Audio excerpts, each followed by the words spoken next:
When people think about orphanages in 19th century America, the first image that usually comes to mind is one of kindness and care. Church-run homes where adults took on the heavy responsibility of looking after helpless, abandoned children. Places built on faith and compassion, where the vulnerable found shelter and protection. Almost saintly institutions, or so it seemed. But in the small town of Cheyenne, Wyoming, there was one orphanage that completely shattered this image. Here, the very principles of humanity were twisted beyond recognition. Behind a mask of faith, charity, and child-rearing, a dark system thrived, not saving children, but breaking them down, piece by piece. No official records survive about this place. No photographs. It's as if someone deliberately tried to wipe it from history.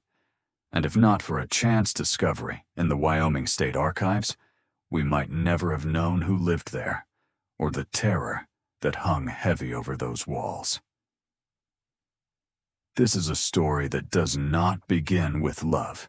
It begins with disappearance. Children were sent to this orphanage from all corners of the state. Families, overwhelmed by poverty or tragedy, believed their children would be safe there. But then, suddenly, all contact stopped. Letters went unanswered, visits ceased, and the children, they vanished. Even their closest relatives never found out what happened to them. And the most chilling part? No one searched for these children. No one demanded answers. The orphanage became a black hole, swallowing children whole, and leaving behind only silence. This was not a place of refuge. It was a place of fear. Fear that was carefully hidden under layers of piety and good intentions. The truth about this orphanage is a painful reminder that not all that appears kind is truly so. That sometimes, behind the doors meant to protect, there is something much darker. This forgotten place in Cheyenne, Wyoming, stands as a haunting echo of the past, a story waiting to be told, lest we forget the lives lost and the lessons still to be learned. While working in the archives of the local historical association in Cheyenne, Wyoming, volunteers stumbled upon a long-forgotten box of documents that had never been digitized. Among dozens of ordinary reports, ledger books, and records from the 1870s, one report immediately stood out, marked by a large ink blot in the corner and written in an unusually neat and deliberate handwriting, as if penned with extra care. The document was filed by a sheriff named Edgar Mills. His signature is clear, yet surprisingly, there are no photos of him in modern databases. What's more, his name doesn't appear on any known police rosters or newspaper records from that era. It's as if he was a fictional character, or someone whose traces were deliberately erased from history. The report details the disappearance of 16 children, aged 3 to 12, who lived in a charitable orphanage on the outskirts of town. The disappearances happened within a single week, shockingly fast. Yet the report emphasizes that there were no signs of violence or forced entry. Staff members claimed the children might have gone for a night walk, but no caregiver could explain how the orphanage doors remained locked from the inside. At the time, the orphanage housed 47 children. After the disappearances, 31 remained. However, none of these children's names appear in census records, school rosters, or church registries from that period. It was as if none of the 47 children ever existed at all. This report is a mystery that raises more questions than answers. Who was Sheriff Edgar Mills? Why is there no record of him in official documents? What happened to the children? And why was their disappearance never truly investigated? And why has the fate of the remaining children been so carefully hidden from history? This archival discovery is a reminder that sometimes the darkest secrets aren't hidden in shadowy alleys or forgotten basements, but right under our noses, buried in dusty pages of the past. And this is a story we mustn't forget. The discovery of the wooden box in 1957 was just the beginning. As Johnny Fraser cautiously opened the wax seal, he revealed the fragile pages of Hannah Lawrence's diary, pages that whispered secrets lost to time.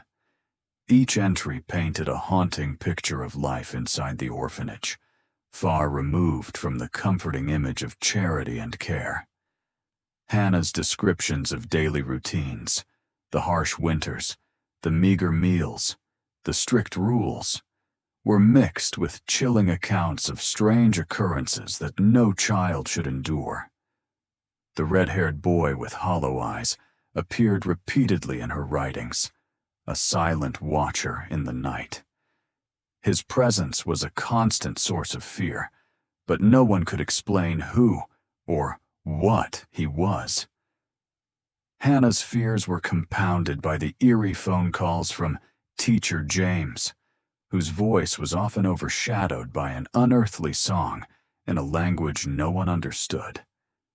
This mysterious melody seemed to resonate with something ancient and malevolent, a link to dark forces far beyond the walls of the orphanage. The most baffling entry concerned the disappearance of her fellow orphans.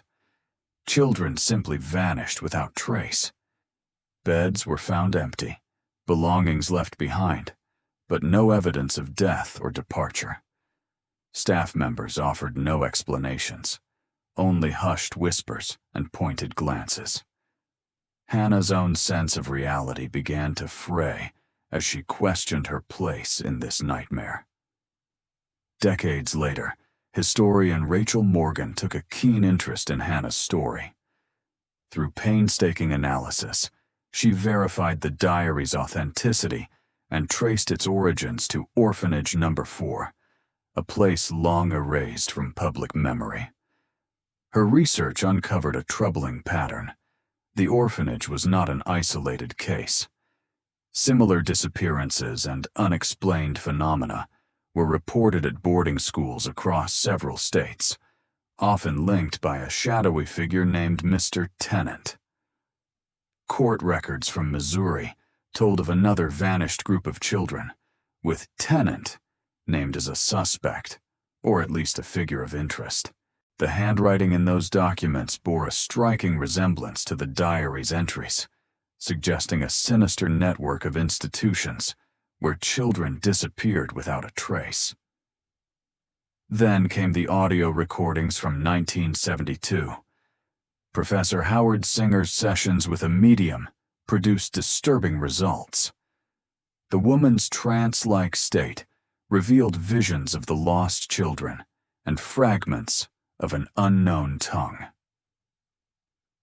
When linguists decoded the mysterious language years later, it was identified as an ancient Mayan dialect, with a cryptic warning: "The serpent will return through bodies without names." What did it mean? Was it a prophecy, a curse, or a clue to the fate of those children? As the investigation deepened, attention turned to the ruins of the burned-down school near Cheyenne. Beneath its charred remains lay a network of underground tunnels and chambers, forgotten by time, but possibly holding the truth.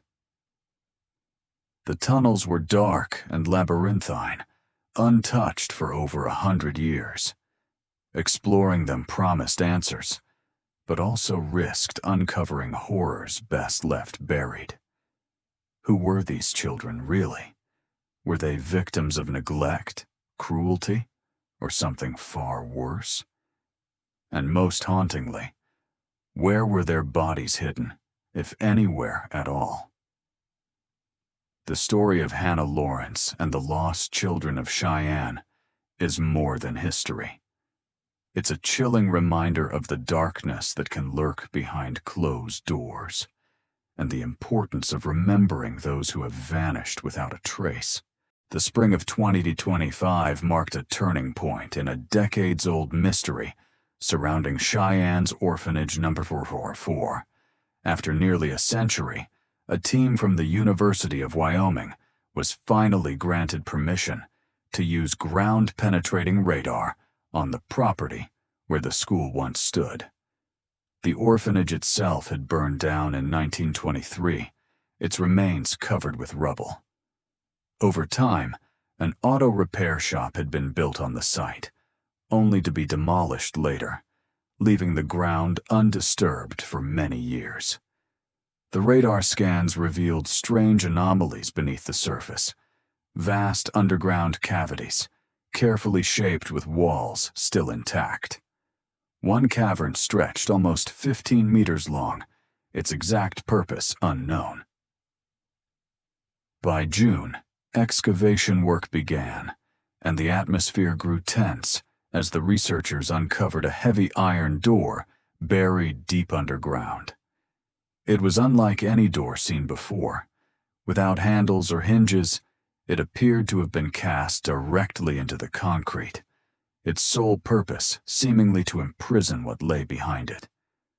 News of the excavation quickly spread, attracting the attention of national media. Yet the most unsettling moments were still to come. On the third day, the team's night surveillance camera mysteriously disappeared from the site. It was found a full day later, hanging from a tree 200 meters away, its battery drained. The only recording was a chilling 5-minute clip, capturing faint children's laughter, intertwined with guttural, incomprehensible chanting. The fear among the crew grew. Some workers refused to return. One of them, speaking anonymously, described a terrifying encounter. "They're beneath us. We woke them up. I saw a girl standing in the corner. She had no face, only a mouth as large as her whole head." The excavations were immediately suspended, yet before the halt, part of the underground corridor had been uncovered. The black stone walls bore carvings that resembled the ancient rock art of the Anasazi culture, but with unsettling differences. Under ultraviolet light, some of the symbols glowed eerily, as if alive. At the end of this tunnel lay what experts later dubbed an anomalous artifact, a sphere roughly 1 meter in diameter, crafted from a material NASA specialists said didn't match anything on the periodic table.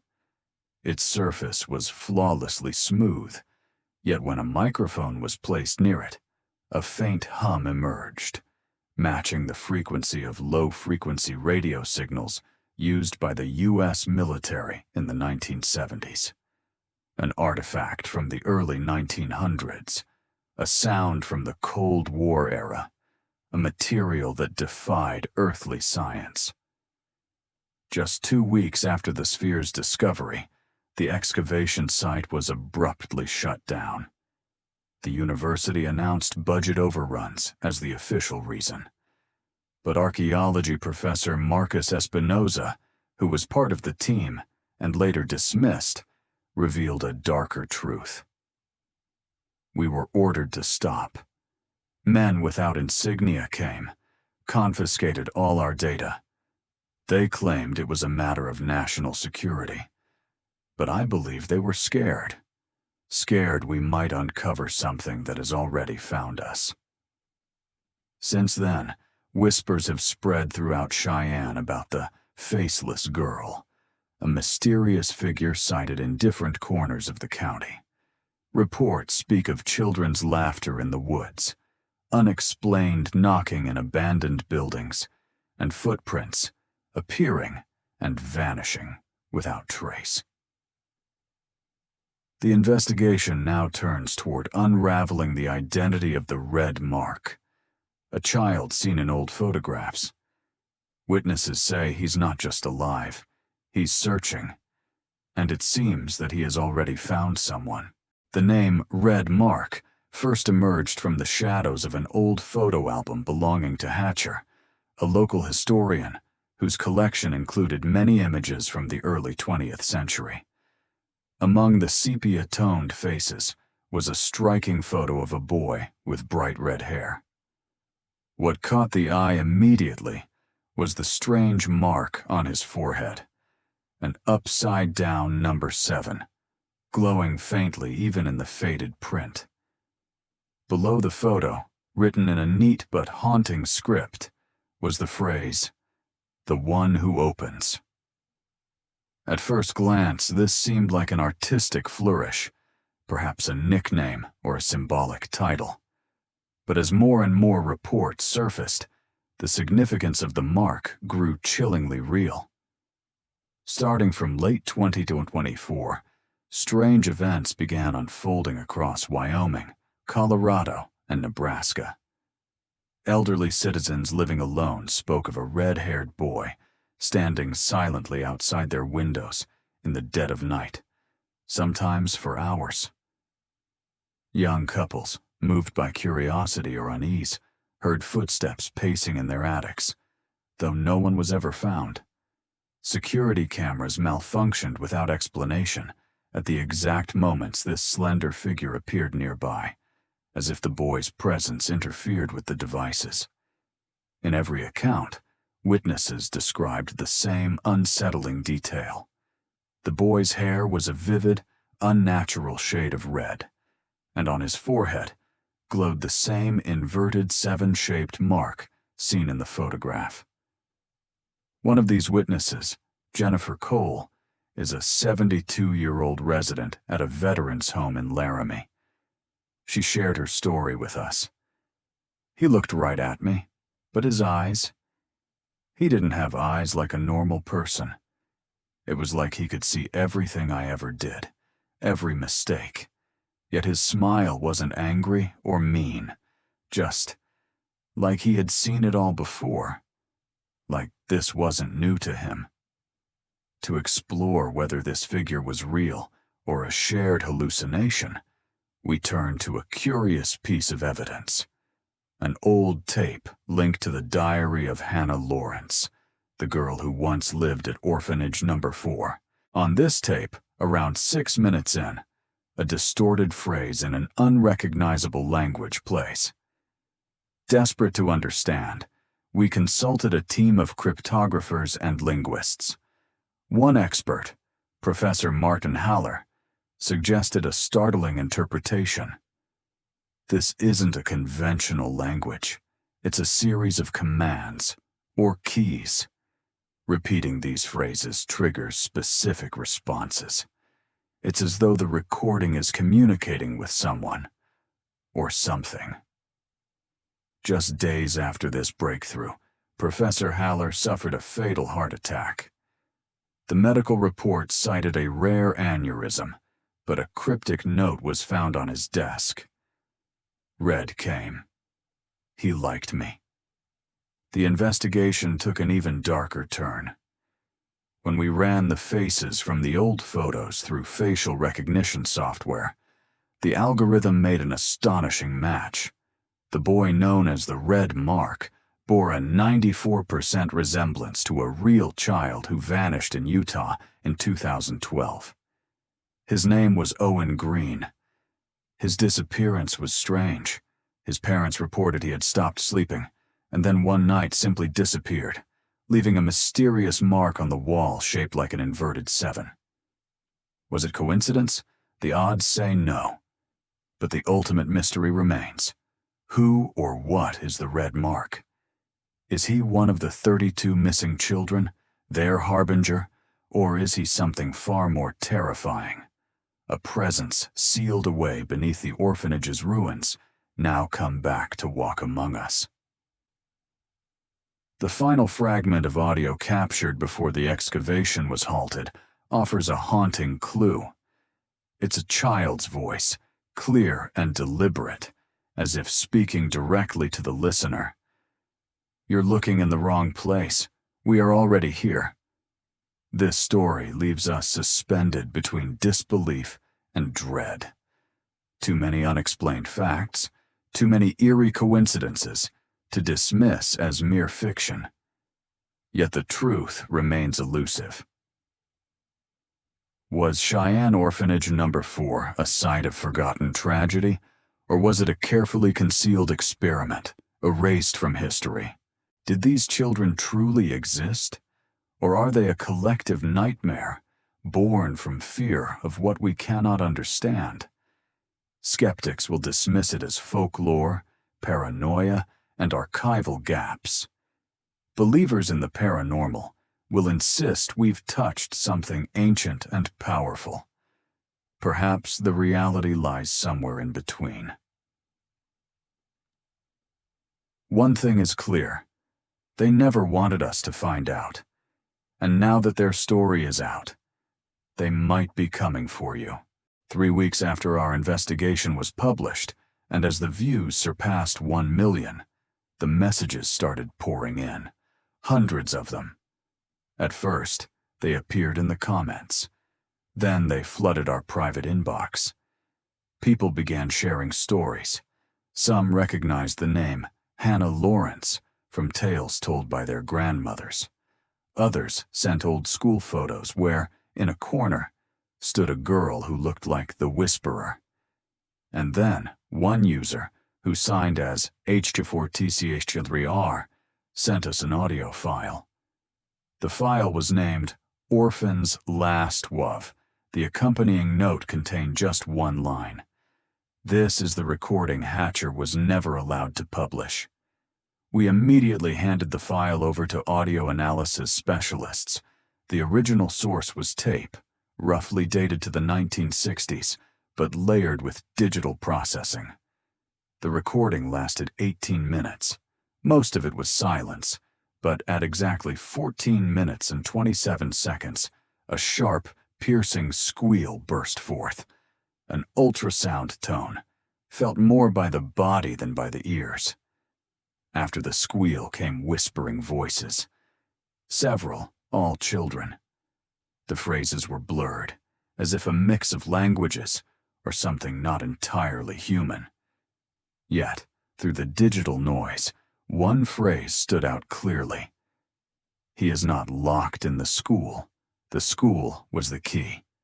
Do not open it again. We dove into the archives and, unexpectedly, found a connection to James Hatcher's granddaughter, Allison. She told us that her grandfather had repeatedly spoken of a blocked chapter, material the scientific journal refused to publish when he tried in 1978. She also confirmed that the photo album wasn't the only collection. There was a second folder containing materials about what happened after 1923, the year the school was officially demolished. Allison found this folder in her basement, hidden among old boxes of books, and she entrusted it to us. Inside were handwritten notes, schematics of tunnels beneath the school building, clippings from local newspapers, and the most disturbing photographs, recent, in color. They showed a building resembling school number 444, but the photos were dated 1986, and the GPS coordinates pointed to a place where there should have been nothing but hills.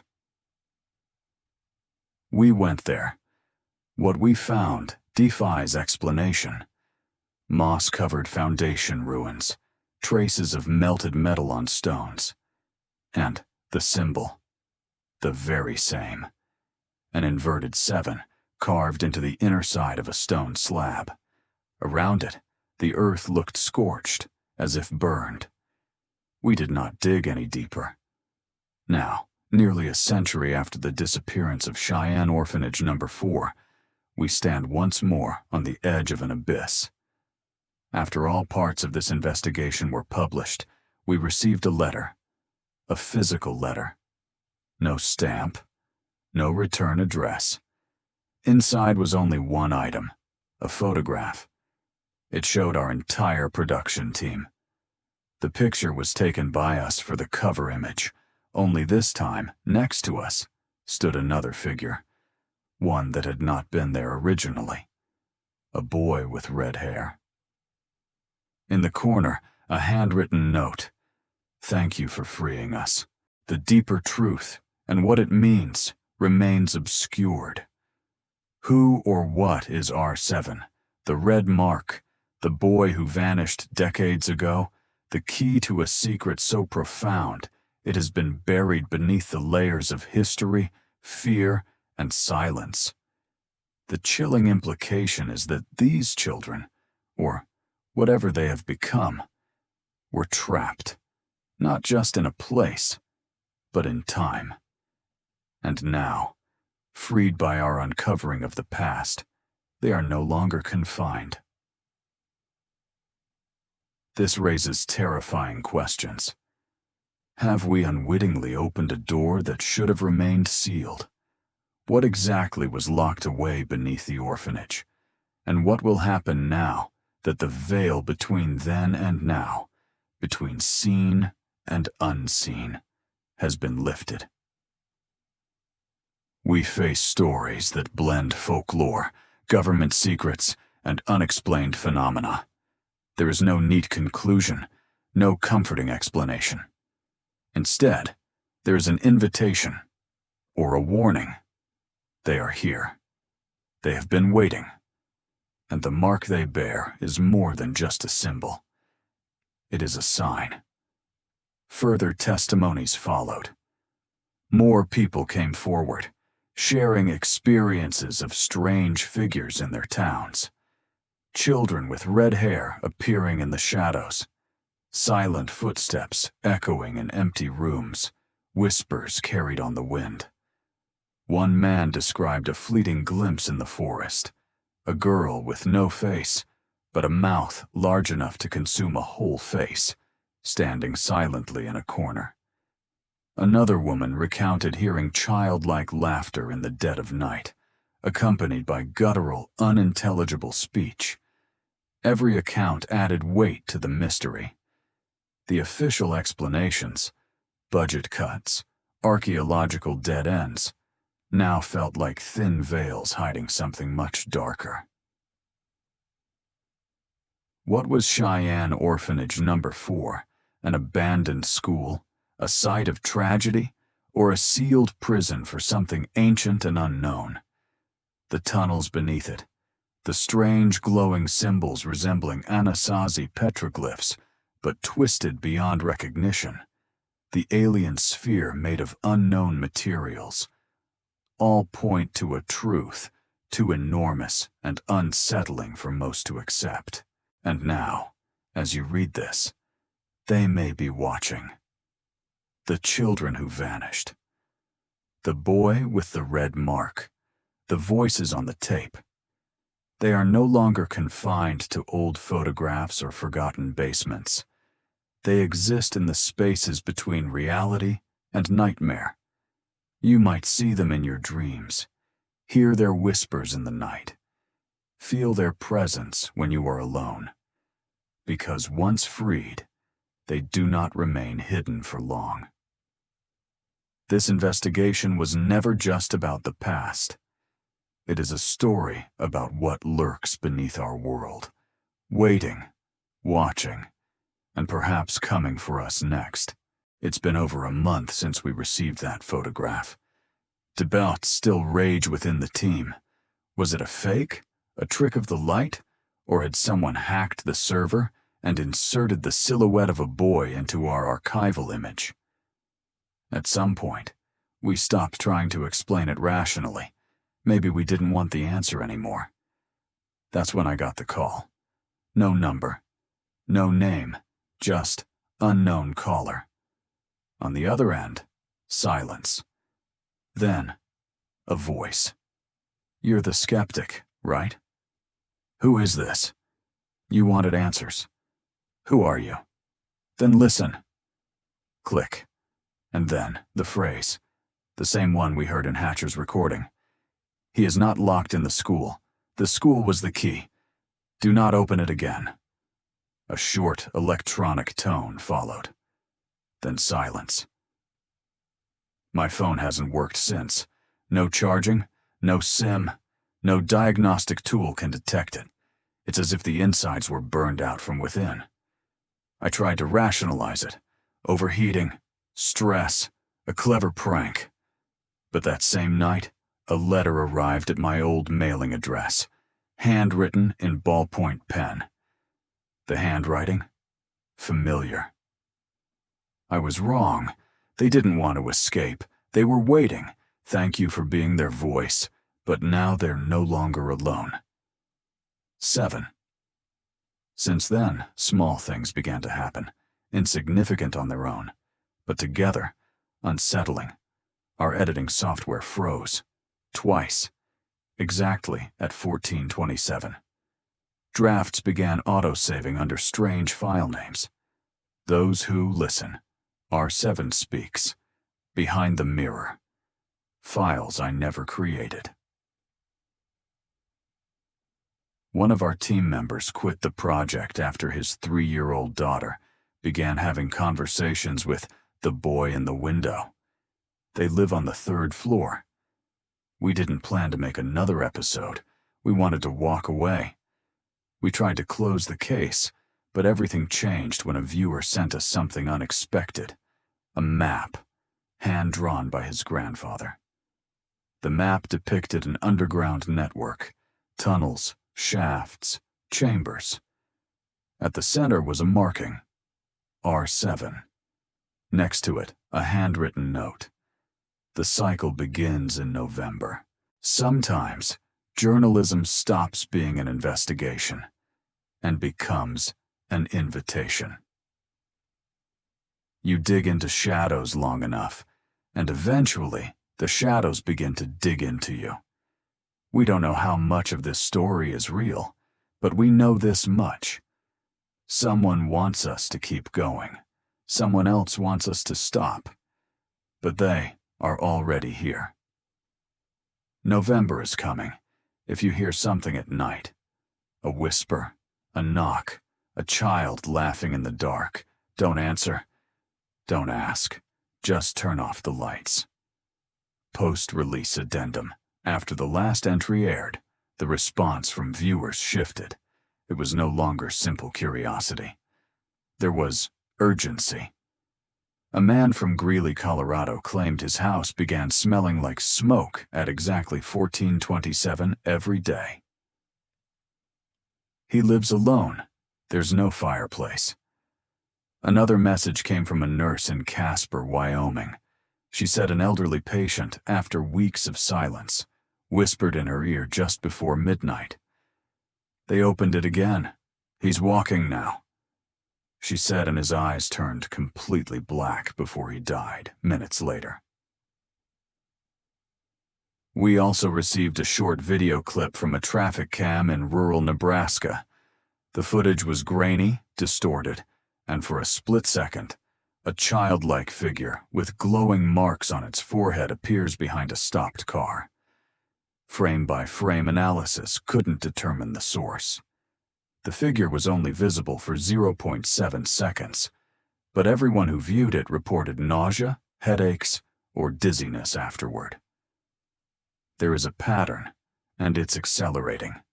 We've started noticing gaps in our archives, audio files missing, clips corrupted, notes rearranged, photos overwritten with static. Even this document you're reading has auto-saved more than 70 times, and some saves occurred when no one was at the desk. Is this manipulation, or is it communication? Our inboxes have been flooded with sightings, reports of figures standing near woods, glowing eyes in attic windows, and inexplicable symbols appearing in frost or condensation. And each report ends the same way. We thought it was over, but it never left. R7 is awake. We've seen enough to know the story isn't finished. There's something beneath this, not just legend, but layers of buried truth. History written in chalk, wiped away before it could be read. And the more we uncover, the clearer it becomes. They've been waiting for someone to speak for them, someone to carry the sound, to echo their signal. But the signal goes both ways, and now they know where to find us. As we prepare to release this final piece, we do so with one warning. If you've read this far, you are now a listener, a participant, a vessel. They don't need to be seen. They just need to be heard. When the lights flicker, when the time hits, 14:27, when your phone buzzes with no caller ID, don't pick up, because it's not a call, it's a return. Soon it will be November. And if the voice comes, the boy, the whisper, the mark, don't ask. Don't follow. Just remember the rule. Turn off the light. And don't look back. This story began as a journalistic investigation, archives, photographs, interviews, a rational approach. We followed leads, verified documents, cross-checked every detail, and it ended with a map marked R7, a whisper on the phone, and children who, officially, never existed. We checked the map. The man who drew it, the viewer's grandfather, really had served at a military reserve depot in Wyoming. He was honorably discharged in 1964. A few months later, he was committed to a psychiatric clinic. Diagnosis: post-traumatic stress triggered by isolation and anomalous spatial disorientation. The intake report we obtained includes a transcript of one of his sessions. He repeated the same sentence 4 times, almost chanting, "They didn't come from outside. They were already inside. They've always been inside." We contacted the Wyoming State Geological Institute to ask why compasses spin out of alignment near the location marked as R7. Their answer? There are no magnetic deposits, no fault lines, no infrastructure. Nothing, except old, overgrown hills and ventilation shafts embedded in the ground, half filled with concrete and rust. That's where we went. No cameras, no mics, just to prove it was all a hoax, because if we hadn't gone, we never would have heard it. It wasn't words. It wasn't a voice calling, just a sound, echoing through a metal pipe. High-pitched, hollow, childlike. But here's the strange part. The 3 of us each heard something different. One of us heard laughter. One of us heard weeping. And I heard my own name. Now we know Orphanage, number 4, was just the first layer. The children didn't vanish. They were relocated. Some of them, we believe, may still be alive, or something that used to be children, or thought it was. Or, as Hatcher once wrote in a redacted letter, they are not people. Not anymore. We sent our findings to the Denver Institute for Anomalous Studies. They went dark 2 weeks later. No returned calls. No emails. Their official website now redirects to a charter school fundraiser. Every trace of their previous research has been scrubbed, but we saved offline backups, including the report where they sequenced DNA from one of the children in the 1923 photo album. Result: 99.8% match with Homo sapiens. 2% unknown. Not animal, not bacterial, not anything currently cataloged by science. Maybe this is what they tried to hide all along. Not ghosts, not folklore, but a biological error, a mutation, an offshoot, a deviation from evolution that should never have survived. Something that learned how to wait. Final recording. If you've made it this far, you're part of the chain now. Not because we're cursed, not because they're watching, but because, like us, you want to know. And knowledge has a cost. Sometimes it's just sleepless nights. Sometimes it's a window that never stays shut, no matter how many times you close it. Sometimes it's a face in your childhood photo album, a face you don't recognize. But it's there, It's always been there. We are stepping into the shadows now, temporarily. But if you find the mark R7 again, anywhere, a tunnel, a symbol, a whisper, do not open it. Do not knock. Do not dig. Just record the coordinates and turn off the lights. In the last 2 weeks alone, we've received over 300 messages. A few were obvious hoaxes, but most felt real. A teenager in Montana claims she found an extra child in her class photo. No one else remembers him. Her teacher says the photo is perfectly normal. An oil worker in North Dakota reported a vent shaft in the middle of a flat field. It wasn't there the day before. Inside, he says, was the smell of rust and a small shoe, size 3, caked in red dust.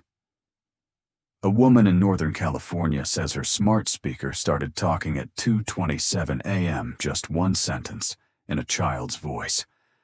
The cycle is open now. Her power went out. Her basement light turned on by itself. She doesn't have a basement. Something is activating, or waking up, or resuming. Whether it's a biological error, a dimensional fracture, or a buried experiment. We don't know. But it left breadcrumbs, and we followed them. So did you. We were never supposed to find this.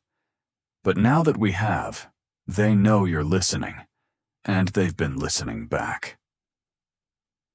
When November comes, if you hear a child's voice through the wall, if you see symbols on fogged glass, if you wake up with a name in your head that isn't yours, do not speak it. Do not repeat it. Do not turn on the light. Just wait. Let the dark pass. And above all, don't go looking. Because this story was never about finding the truth. It was about what happens once you do. The story is over. Or at least, we'd like to think so. But there are things we couldn't include in a podcast episode. Things we chose not to release to the public. Fragments. Sounds. People who wrote to us after the first episodes aired, and one email address that changed everything. Lawrence, H47, protonmail.com. Lawrence, almost like Lawrence. Like Hannah, the correspondence contained 10 emails. No subjects, no names, no signatures, only attachments. The first one was a photograph of the orphanage, taken in 2023, but that building was demolished in 1923. We checked every record. Nothing left. No foundations. No blueprints. The land was paved over in the 1950s, and yet, there it was. Same crooked roof. Same window with the crack in the upper right corner. Same inscription carved in the frame. They wait, not sleep. The second attachment was a copy of Hatcher's photo album, but not with 32 faces. The last photo, the 33rd, is invisible under normal light, but under UV it appears. A child. Eyes unfocused, barefoot, no shadow. Underneath, handwritten in ink. The Watcher. The rest of the attachments, things we still struggle to describe. Faces that look slightly wrong. People with 2 pupils in each eye. A child with a circular scar etched into their forehead, like a seal or a brand. One file was a GPS track. A hike through a forest in northern Michigan. The route ends in a place that doesn't appear on any topographic map. There's no trail, no clearing, just a gap in the data, like something erased the last 200 meters. The final email contained only a single sentence. Stories aren't fiction. They're instruments, tools, and sometimes keys. We started all this just trying to understand, but now we're asking a different question. Who wants us not to understand? Why did the Institute's website disappear overnight? Why did episode 3 vanish from Spotify for 24 hours, only to return with different audio at the 12-minute mark. Why did one of our Polish listeners report a vent whispering phenomenon after our Voice in the Shaft episode aired? Why are people sharing the same dream? A room with 33 chairs, and one always empty. Why, when we re-listened to the Keller letter episode, did we all hear a child laughing in the background at 4:43? None of us added that. 3 editors worked on that file. It wasn't there before. Now it is. So, what's next? We don't know. Maybe it's all just coincidences. Errors, cognitive distortions. Or maybe we've stumbled onto something that lives through information, through patterns, through attention, through you. If you're listening, don't panic. Just ask yourself, why you? Why this story? What made it stick? Remember the name, R7. Remember the number, 32 plus 1. If it begins to appear in your dreams, don't respond. If you see the mark on a wall or the number on a receipt, write it down. But don't look back. And remember, sometimes stories don't end because we keep telling them. Thank you for being with us. Thank you for listening. Thank you for questioning. We're going quiet for a while, but if something changes, you'll know where to look. There are still scraps we never aired. A voicemail from an Arkansas teacher who swears she heard knocking behind the whiteboard. It stopped when she said the number 33 out loud. A father from Quebec who says his toddler has been counting backwards in her sleep, starting at 32 and ending at me. An old woman in Argentina who mailed us a single Polaroid. No return address. It shows a circle of children, all holding hands, surrounding a metal hatch in the ground. On the back, handwritten, I saw the cycle once. In November, we turned off the light. It did not help. The podcast may be on hold, but the story isn't. It's moving now, between static, between thoughts, between places only some of us can react. So if you hear that laugh at 4:43, or see a photograph with one extra child, or dream of a name that isn't yours, don't say it, don't write it, don't share it. Just remember, R733, the Watcher. And when the time comes, turn off the light. We're always listening. But now, so are they. In the second half of the 19th century, buried deep in the district archives of western Pennsylvania, appears a strange and overlooked entry. It's listed under the cold administrative label, Interim Placement. Children. No return. The sender? An institution bearing an unusual title. Temporary resting place for minors. 6. The address? Unknown. Recipient? Left blank. There were no names on the list, no age, no gender, no origins. Only a series of anonymous transfers, 37 in total, recorded between 1872 and 1878. And then, silence. The institution vanished. Not closed. Erased. No trace of its funding. No trace in legal registries or state budgets, as though it had never existed at all. For decades, local historians treated it as a clerical mistake, a misfiled record, a bureaucratic ghost. Until in the autumn of 1986, a retired surveyor named Alan Wyndham stumbled across something unexpected while studying topographic maps near Hopkins Hollow, a now-forgotten settlement surrounded by dense Pennsylvania forest. What he found was the crumbling foundation of a stone structure with no signage, no markings, nothing official, just rubble and moss. But beneath a layer of compacted soil and roots, Wyndham unearthed a small metal plate, corroded by time and weather. Its surface was hand-pressed with 6 characters. KS6. At first, it seemed like just another abandoned outpost from the industrial era, a utility shed, maybe a coal drop. But less than a year later, something arrived anonymously at the local historical museum. No sender, no note. Just a plain wooden box with a single line typed on yellowed card. Found near the old stone base. Please archive. Inside the box were 3 items. A faded leather glove, sized for a woman. A child's silver spoon with ornate etching. And a bundle of aged paper, stitched crudely together with copper wire. The pages were brittle, molded, smelled of ash, and on the first page, written in shaky, urgent pencil, "My name is Zania. I'm 9. They locked me up so I wouldn't see, but I still see.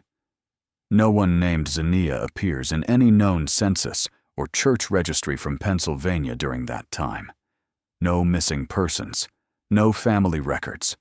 And yet, the journal, if that's what it was, contained hundreds of entries, written in a style that no handwriting expert could confidently date.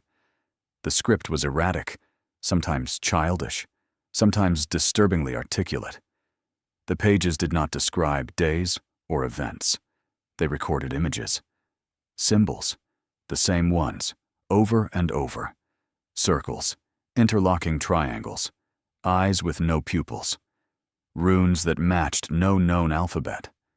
Some pages were torn out, others were blotted with a dark substance that modern labs could not identify with certainty.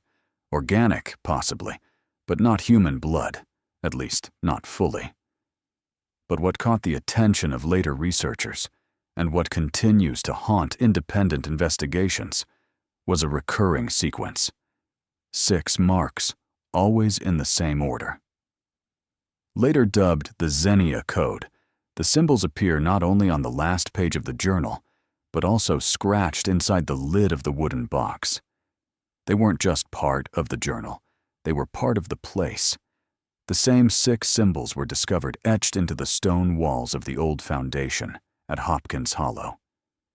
Wyndham himself took photographs, but years later, almost by accident, those exact symbols resurfaced, carved into stone in a church ruin outside Timișoara, Romania, thousands of miles away. No historical link, no plausible cultural bridge. Same order, same lines, same 6. And the questions multiply. Who taught a child in 19th century Pennsylvania to write symbols no linguist can decipher? Why do no town records acknowledge the existence of temporary resting place number 6? Why did every child transferred there, if they were even real, carry the label "no return"? We don't know, but we know this. In 1875, a Bible was donated to the First Baptist Church of Armstrong County. A century later, when the book was finally opened, archivists discovered a map tucked between the pages. A folded sheet of paper, encoded with ink that fluoresces only under UV light. No names, no roads, just a forest, and 6 shapes clustered around a hill. Tonight, we begin. Not with legends, not with stories passed down through generations, but with evidence, with the record, with the map. Because this isn't folklore, this was filed, and it was meant to be forgotten. In November 1994, a family in Edinburgh, Pennsylvania, sorting through the belongings of a recently deceased grandfather, a Presbyterian pastor, donated part of his personal library to the town's public archive. Among the books was a weathered 1875 edition of the King James Bible. Nothing unusual, until archivists noticed something sewn into the inside of the back cover. A hand-cut fabric pouch stitched into the binding with faded thread. Inside, a single piece of parchment, worn thin, folded 4 times over itself. A map, no title, no legend, no date. But the topography was unmistakable. Old regional names, Old River, Black Log, Evans Hollow, all within the remote district once home to the vanished facility, known only as Institution Number 6. What made the map remarkable, however, were the markings. 6 figures, triangles inscribed within circles, connected by fine, ruler-straight lines. Each shape bore a Roman numeral, from I to Tsesa. Together they formed a strange geometry, a web stretched across the forest. In the lower right corner of the map, pressed like a watermark or insignia, was something chillingly familiar. Zinnia's code, the same 6 glyphs found in the girl's journal, the same ones engraved into the stone foundation in Hopkins Hollow. But this time, they were presented not as a warning, they were a seal. Researchers dug deep. That code, those 6 marks, do not appear in any known cipher systems of the 19th century, not in Masonic archives, not in the records of fraternal orders, not in military encryptions, not in theological manuscripts, and yet there it was, hidden inside a Bible, tucked away, not lost, but deliberately concealed. Further analysis of the map under infrared light revealed something else, a second layer, barely perceptible, a network of microdots forming the outline of a building, or what appeared to be one. 6 rooms, linked by a single corridor. In the center, a circular chamber. Etched above it, nullum iterum, rough Latin translation, it will not happen again. What does that mean? What would not happen again? And who created this map? And why place it inside a holy book? Attempts to trace the map's origin led nowhere. The Presbyterian Union's archive had no record of its creation. The church in Hopkins Hollow, the closest place of worship to institution number 6, was abruptly disbanded in 1875, the very year the map was likely made. The reason listed in their internal correspondence: spiritual deterioration, chronic absence of ordained clergy. The town hall yielded only one surviving record from that same era, a tax entry from 1877, referencing a special assessment on 6 minor individuals not subject to inspection. No names, no residence, no medical verification, just a line in a forgotten ledger. But things didn't stop there. A decade later, a researcher from the University of Pittsburgh made a troubling discovery. One of the marked locations on the map, Point Arfour to be precise, perfectly overlapped with the site of a mysterious wildlife die-off in the winter of 1890. Dozens of deer found dead in the woods. No signs of disease, no bullet wounds, no predators. Every animal was within a 60-meter radius, all facing inward, toward a single spot in the snow, like they were drawn to something or running from something else. In 2002, archaeologists exploring the same site beneath a ring of collapsed stones found the first of 6 stone slabs. Heavy, weather-worn, and unmistakably deliberate. On it, the code, and a single carved phrase: "She has awakened." She. Who? Coincidence seems impossible, or maybe it's not coincidence at all.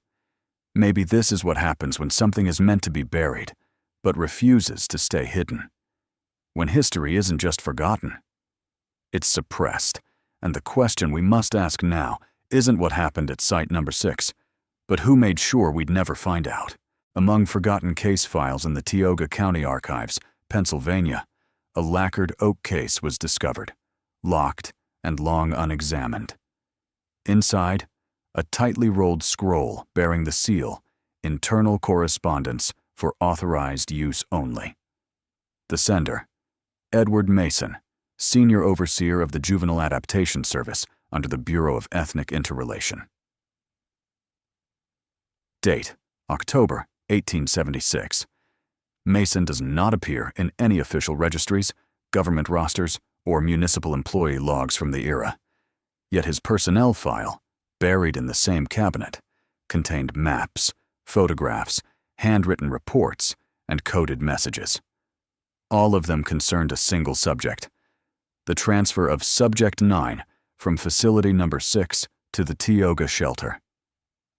His notes contained details never before seen in any recovered documents.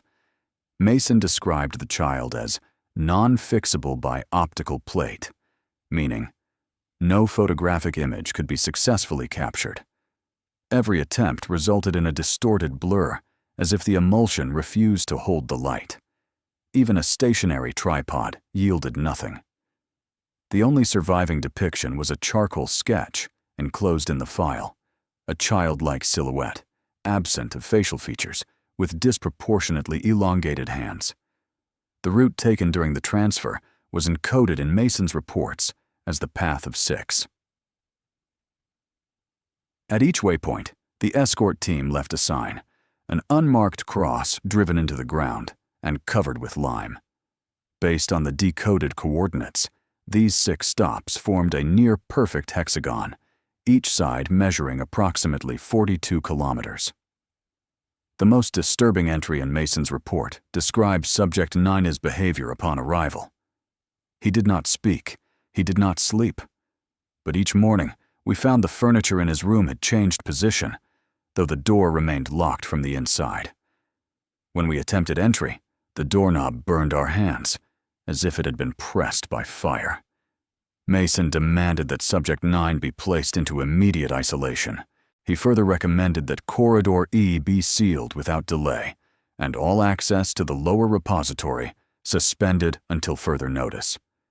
Additional stipulations were listed: no mirrors, no clocks, no copper or brass instruments in the child's vicinity. Then, abruptly, the file ends. The final page is not a report. It's a clipped newspaper article, dated late 1876. Fire at Tioga Shelter. 7 dead, 1 missing, Mason among the victims. No formal incident report was ever filed. No obituary. No survivor testimony. The fire was never investigated. And as for Subject 9, he vanished without a trace. But the mystery deepened in 2006 when the Philadelphia Institute for Medical History conducted a forensic analysis of Mason's dossier. Their findings defied every historical and scientific expectation. The ink contained trace metallic compounds matching those found in prehistoric African artifacts, dated over 8,000 years old. The paper itself was European, but its fiber composition included strands of unknown biological origin. The copper wire used to bind the pages bore isotopic inconsistencies not found in 19th century manufacturing. In short, the documents were authentic, but they should not exist. So where did Subject 9 go? Who, or what, was he? We know only this: he disappeared. But not forever. In the spring of 1883, a curious parcel was logged into the archives of the Indiana Medical Board. It arrived without return address, postmarked locally, and bore no note or sender's name. Inside, a scorched ledger, the patient registry of a private psychiatric institution known as St. Reed's Asylum, which was destroyed by fire in the autumn of that same year. Most of the pages bore signs of soot and heat damage, but the majority of entries remained legible. One stood out: patient number 74B. No full name was listed. In the name field, it simply read, identifies herself as Joanna, refuses to provide surname, possibly underage. The attending physicians described the girl as physically healthy, but exhibiting symptoms of persistent hallucinations, paranoia, and unpredictable seizures. Initially dismissed as a case of early-onset schizophrenia, her statements, collected during periods of lucidity, would later attract the attention not of doctors, but of forensic historians. Joanna claimed that since the age of 3, she had seen what she called the children without names. They appeared in mirrors, in water, and even in the shimmer of heat above pavement. They visited her at night. They stood silently at the foot of her bed, and they hummed, like the air just before a storm breaks. What disturbed investigators most was a consistent detail across her statements. Joanna described them as identical in form, but each bore a different mark on the skin, symbols resembling the lesser dialects of pre-Columbian Mesoamerican tribes. One entry in the doctor's notes reads, "Patient claims the children do not come for her randomly. She is the only one who remembers their names." This line is underlined repeatedly. The attending staff assumed it was the result of delusion. But 2 weeks after her last evaluation, a hospital orderly vanished during the night. No signs of struggle. No body was found. More unsettling, Joanna herself disappeared from a locked ward, the reinforced door unbroken, the only trace left behind a charred circle, precisely 1.7 meters in diameter, burned into the wooden floor.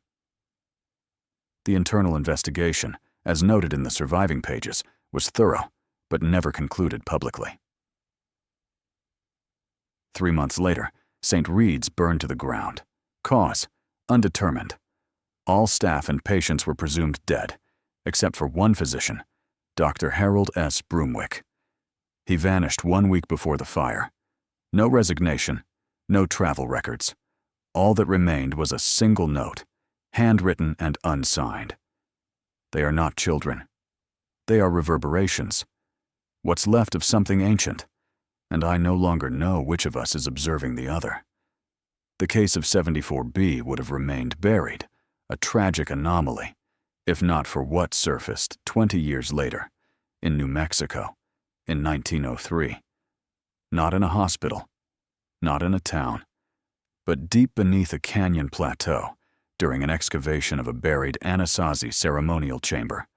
Archaeologists uncovered walls covered in charcoal etchings, emaciated humanoid figures, their skin marked with identical symbols, described in the St. Reed file.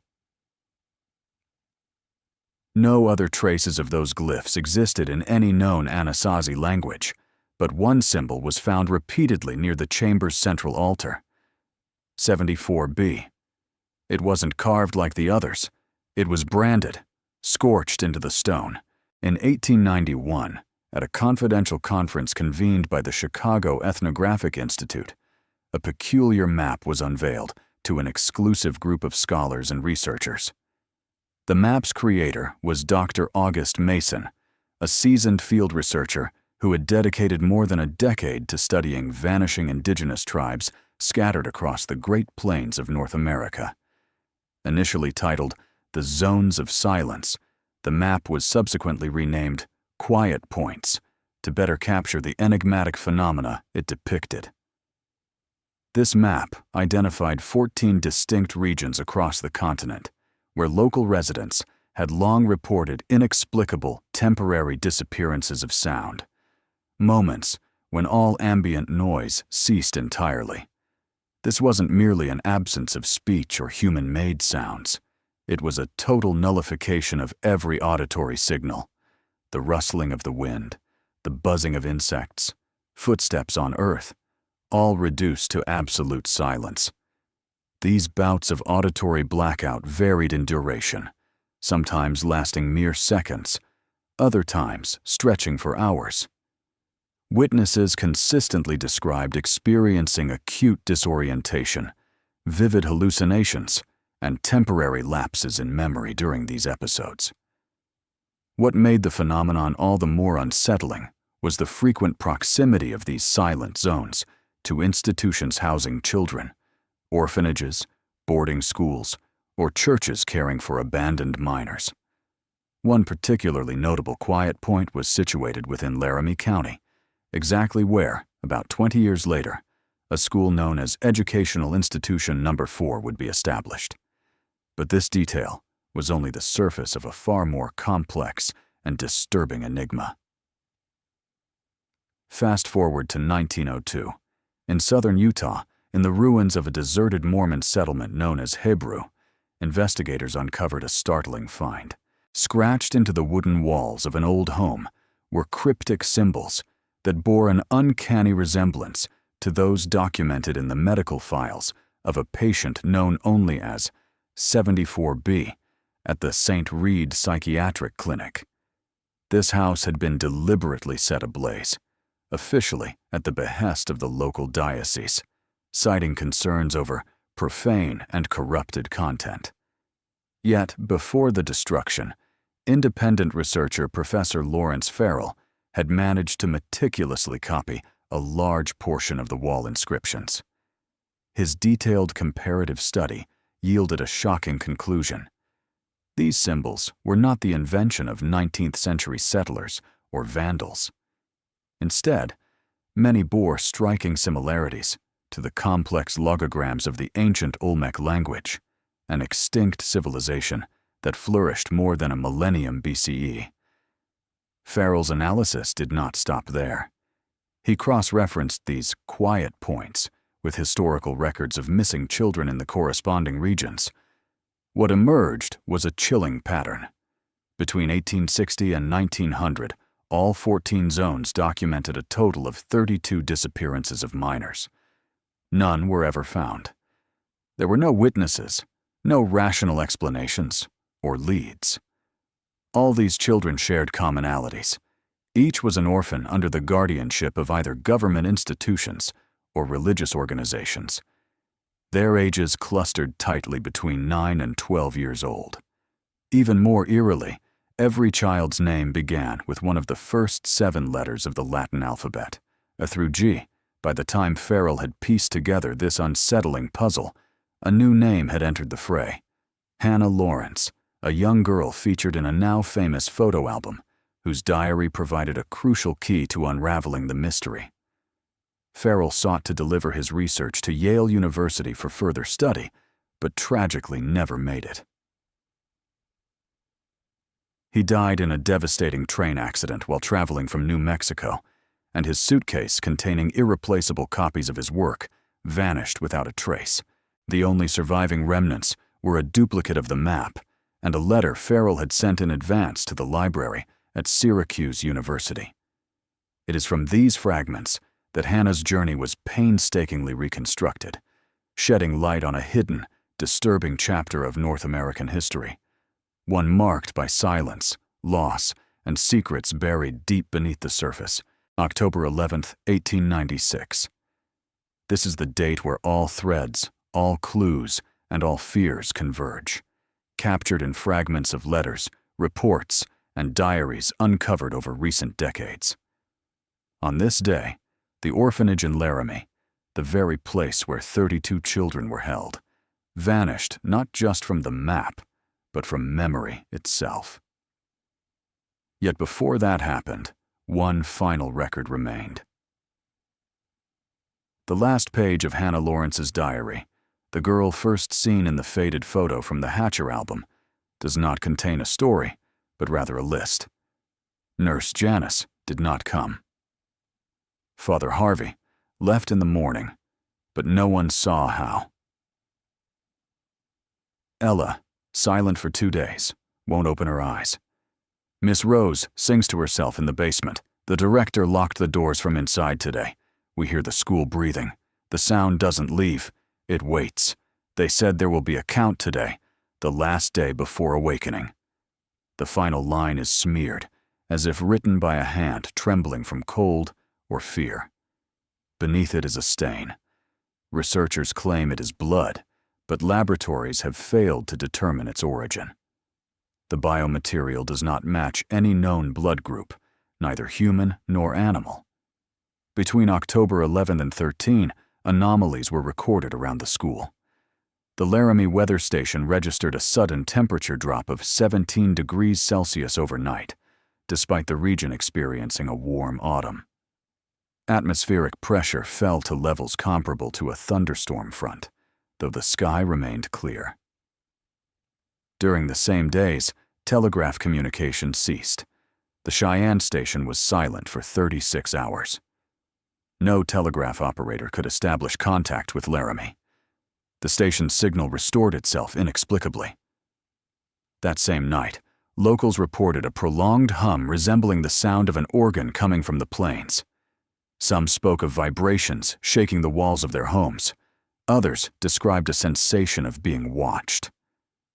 One witness, a blacksmith from the village of Rawlins, wrote to his daughter, "The earth seemed to open up, but not outward, inward. I swear I saw the light vanish into the grass." On October 12th, 2 sanitation trains departed from Laramie, carrying no passengers. The engineers claimed they were following instructions on a sealed order, a sealed command that was not to be opened until receiving a specific signal. No official documents regarding these runs remain. These trains do not appear in the railroad schedules.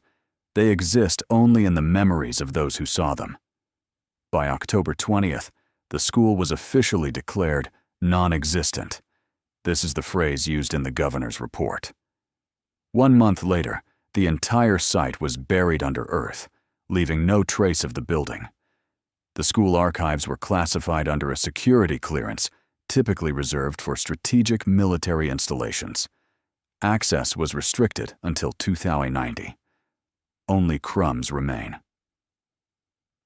In 1931, at a flea market in New York, a collector found an unsigned glass photographic plate. The image depicted a plain in Wyoming, bare earth under an empty sky. But when magnified, in the fog on the horizon, 32 silhouettes appeared. All stood in a single line, all equally motionless. Their faces were barely discernible. One matched precisely the image of Hannah Lawrence from the Hatcher album. None of the silhouettes cast a shadow. The photographic plate underwent spectral analysis. It revealed a residual thermal imprint, despite the plate having been stored under conditions excluding any heat exposure. The imprint was not human. Its wavelength resembled those emitted by cosmic bodies. Such a mark could not have appeared on 19th century material. Yet it was there. Most likely, the children did not die, and perhaps they were never alive, at least not in the usual sense. All discovered artifacts, documents, and descriptions converge on one conclusion. Something was locked inside that building, not like a prison, but like a container. The orphanage was neither a school nor a place of mercy. It was a capsule, and in 1896 it opened. But the worst is yet to come. In 1944, a military reconnaissance satellite launched as part of the Earth Scan project detected a second thermal emission of the same form. But not in Wyoming, in the vicinity of southern Quebec, near the site where, in 1852, a similar orphanage for indigenous children had disappeared, the same number of wards, the same number of missing children. This was not an isolated case. This is a system, and someone or something is running it on schedule. Decades after the disappearance of the school in Laramie, strange events began occurring in places where, it seemed, that story had long been forgotten. One such case was recorded in 1959 in the village of Pine Bluffs, about 80 miles from the supposed location of the former orphanage. Official reports describe a series of anomalous psychotic episodes among the local residents. Over the course of 2 weeks, 7 individuals, unrelated to one another, were admitted to the hospital complaining of a feeling of an unfamiliar presence in their home, nighttime hallucinations, and an overwhelming sense of fear. All insisted they had seen children standing motionless in their bedrooms or outside their windows. One patient described them as no voice, no age. They just stood there, as if waiting for me to remember who they were. The attending physician made private notes, confessing that all the patients, independently of each other, mentioned the same name: Hannah.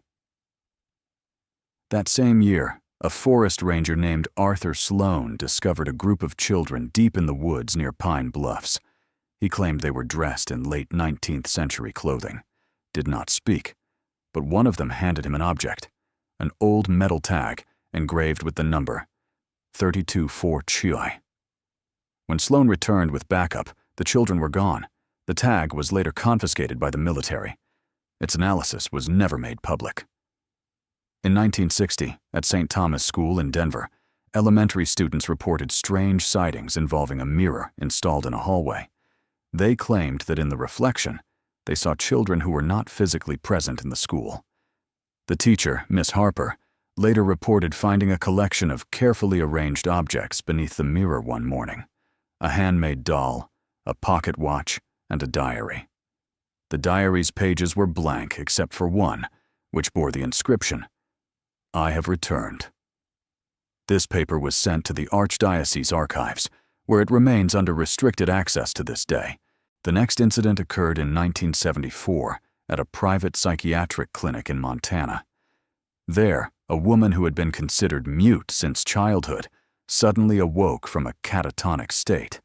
Her first words were, "We are still here." Remarkably, after comparison with surviving photographs, her face partially matched one of the girls pictured in the Hatcher album. Despite the 80-year gap, medical examination showed her biological age to be no more than 40. Researchers hypothesize that some of the children from Laramie never truly disappeared, at least not permanently.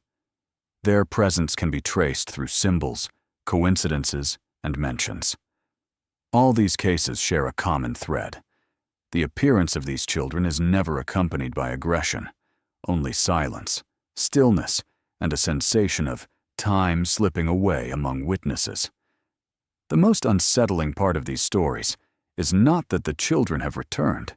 It is that every time they appear, it feels like a reminder, as if they are watching, testing, judging, waiting for the next stage. They do not seek help. They do not demand vengeance. They are waiting for something. If we strip away the mysticism and emotional overtones, one important trace remains: repetition. All the cases described, from the 1890s through the 1970s, did not occur randomly or in isolation. Each fits into a pattern that was first mapped out by paranormal researcher Marcus Goff in 1982. He correlated the coordinates of every recorded incident, including those overlooked by the press, and discovered something remarkable: a triangular grid centered around Laramie County. This triangle encompasses parts of Wyoming, Colorado, and Nebraska.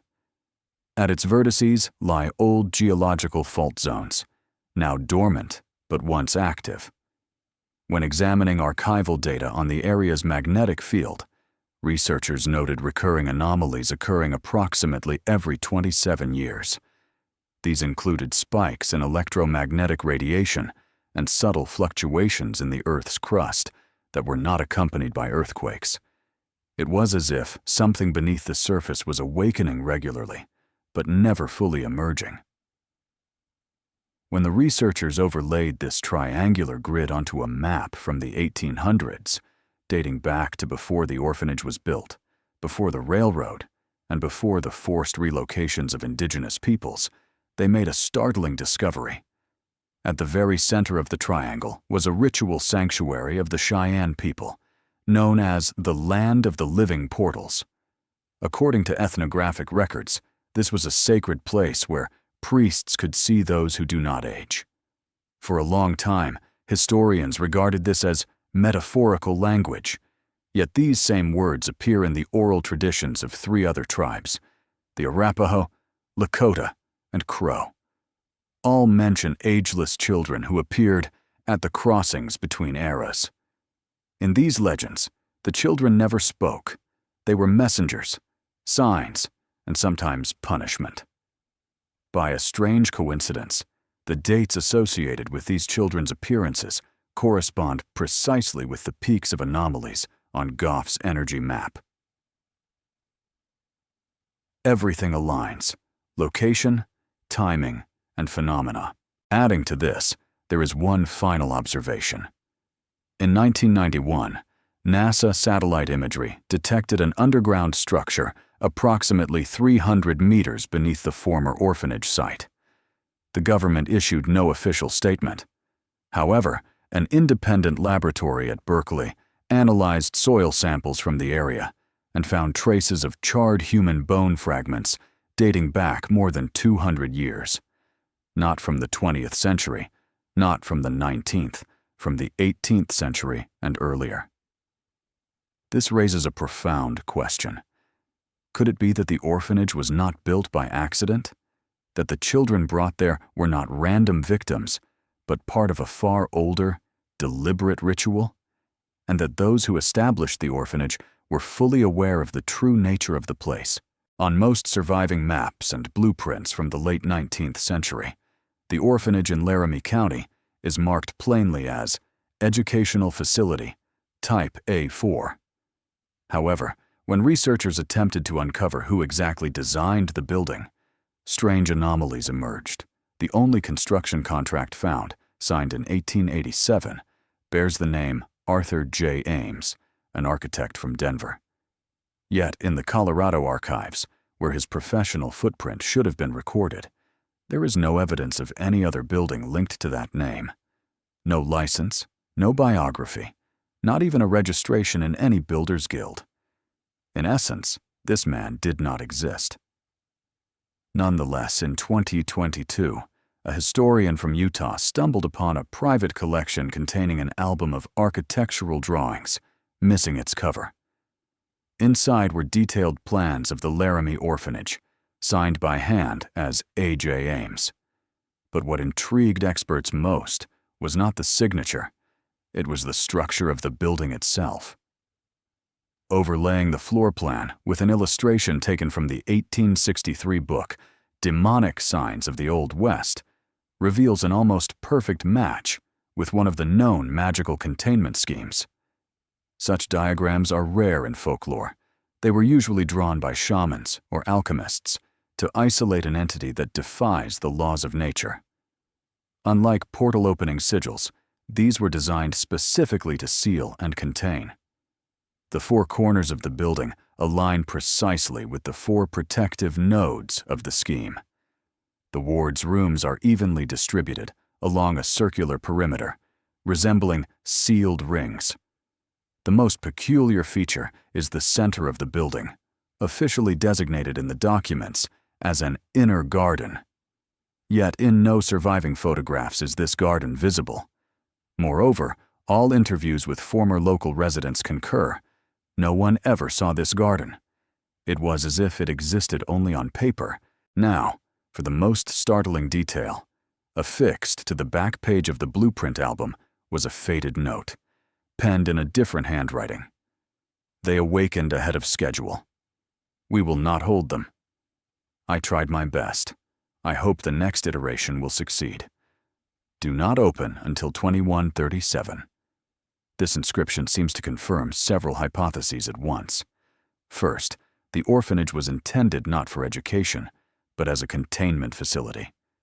Second, the entity or force it was designed to hold was not fully neutralized.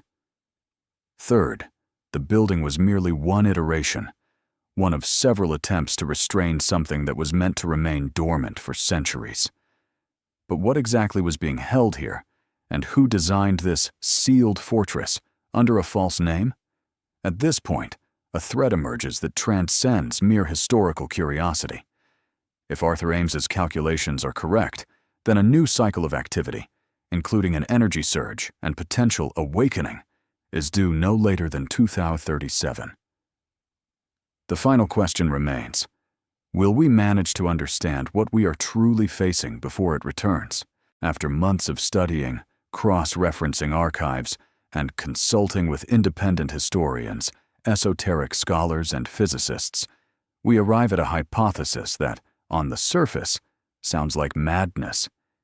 Yet everything we have uncovered strongly supports it. The history of the orphanage in Laramie County is not a story about a forgotten charitable institution. It is the trace of an attempt to imprison something that should never have entered our world. A desperate experiment, built with fragments of lost knowledge, ancient containment schemes, perhaps adapted into late 19th century architecture. And it failed for a single reason. Time cannot be controlled. Photographs of children who appear on no registry. Paper made from wood of unknown origin. Ink containing tantalum trace elements, a substance not discovered until a century later. An architect whose name is attached to only one building. And a building that vanished from the face of the earth, with no recorded cause or explanation. Too much evidence contradicts the normal flow of time. Hatcher, whose notes became the starting point of our investigation, refers in his last drafts to paradoxical children, beings he describes as markers of a time loop, a closed temporal structure holding an entity incapable of existing in linear reality. In his own phrasing, these children were not products of nature. They were observer offspring, created at a point of rupture. Their appearance was camouflage. Their bodies, vessels meant to hold attention. Attention is the essential element. Everything in this story seems subordinate to one rule. As long as someone observes, the cycle persists. As long as records exist, as long as interest remains, the object stays contained. But the 20th century forgot this place. The album vanished. Keller's letter gathered dust, and the orphanage itself was erased from reality, as if someone intentionally severed awareness. That is why today, almost a century and a half later, awakening is possible. We ourselves have become part of the process. With this story, this investigation, we have once more directed attention to where it should not have been. We have turned on the light in the sealed room. Some researchers refer to such structures as temporal sarcophagi. Containment is achieved not through physical barriers, but through a complex system of coincidences, symbols, geometry, and human perception. But if that system fails, if attention becomes chaotic, accidental, or too intense, the sarcophagus is no longer sealed. It is open. We cannot assert that the children in the photo album were not human. We cannot prove that the Cheyenne orphanage contained an entity from another dimension, and we are equally unable to refute it. Perhaps this uncertainty is more significant than any answer. The cellar beneath the ruined Laramie building remains off-limits. Archaeologists refuse excavation. Officially, they cite unstable soil. Yet satellite data shows weak thermal emissions at that site every 17 years, even in midwinter. The next cycle is expected in January 2037,